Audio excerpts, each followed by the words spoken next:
ভারতের communist party মার্ক্সবাদী পশ্চিম ত্রিপুরা জেলা কমিটির উদ্যোগে কমরেড ভি.আই. লেনিনের ১৫৪তম জন্মদিবস উপলক্ষে আলোচনা সভা আয়োজন করা হয় আগরতলা টাউন হলে।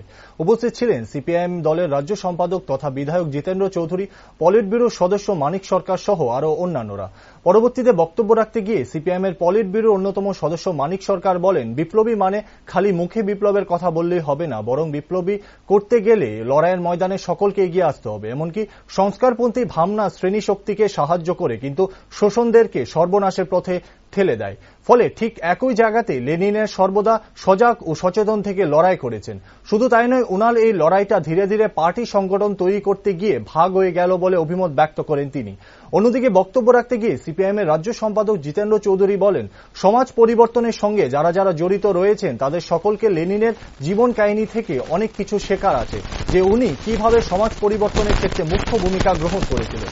এমনকি বর্তমান সময়ে গোটা সমাজ ও রাজনৈতিক ক্ষেত্রে যে সকল সমস্যার সম্মুখীন হচ্ছে তারা সেগুলি থেকে তাদের শিক্ষা নিতে হবে।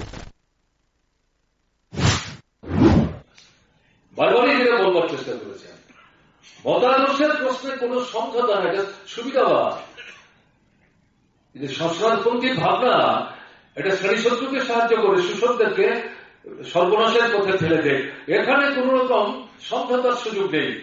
মুখে বিপ্লবী সাজলাম, কিন্তু লড়াইয়ের ময়দানে প্রকৃত অর্থে যারা বিপ্লবের কথা বলে ভেতর থেকে বিপ্লবের সর্বনাশ করে দিচ্ছে, তাদের সঙ্গে কোন রকম সমঝোতা করলে সর্বনাশ হয়ে যাবে। এই জায়গাটাতে লেনিন প্রতিনিয়ত সচেতন থেকে এই লড়াইটাকে সংগঠিত করার চেষ্টা করেছেন এবং এই লড়াইটা আস্তে আস্তে শেষ পর্যন্ত পার্টি সংগঠন তৈরি করার প্রশ্ন ভাগই হয়ে গেল। তাদের পার্টিটা বলশিবিক মানে সংখ্যা বেশি, গরিষ্ঠ। লেনিন যেভাবে বিপ্লবী পার্টিকে তৈরি করতে চেয়েছিলেন, যে সম্মেলন থেকে পার্টি ভাগ হয়, বড় অংশ লেনিনের এই ভাবনাটাকে গ্রহণ করেছেন যে না, এটা ছাড়া প্রকৃত অর্থে বিপ্লব সংগঠিত করার জন্য নেতৃত্ব দানকারী সেই পার্টি তৈরি করা যাবে না। ছোট অংশ লেনিনের উল্লেখিত এই যে নানা পদ্ধতি, প্রকরণ, পন্থা, শৃঙ্খলা ইত্যাদিগুলি উপস্থিত করার চেষ্টা করেছেন। তারা বলছেন এত কিছু করার দরকার নাই, তো এত কিছু করার কি দরকার? আমরা সমাজতন্ত্র করতে চাইছি, শোষণমুক্ত সমাজ করতে চাইছি, আমাদের একটা ছোট্ট কর্মসূচি আছে, ইচ্ছা ঠিক আছে, ইসলামটাই তো আমাদের সেখানে কাজ করছে, এটা যেন মানবেন তাতেই যথেষ্ট।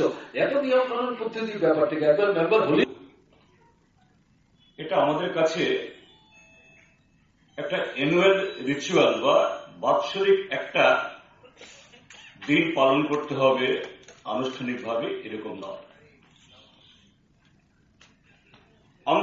আমাদের দেখতে হবে বা আমরা দেখব লেনিনের জীবনী থেকে, তার থেকে শিক্ষা নিয়ে বর্তমান সময়েতে আমরা যারা এই সমাজ পরিবর্তনের সংগ্রামের সাথে আমরা যুক্ত আছি, কিভাবে তার উত্তর আমরা খুঁজব এবং যে সমস্যাগুলির সম্মুখীন আমরা হচ্ছি তার থেকে শিক্ষা নিয়ে তার মোকাবেলা আমরা করব। আমাদের দেশ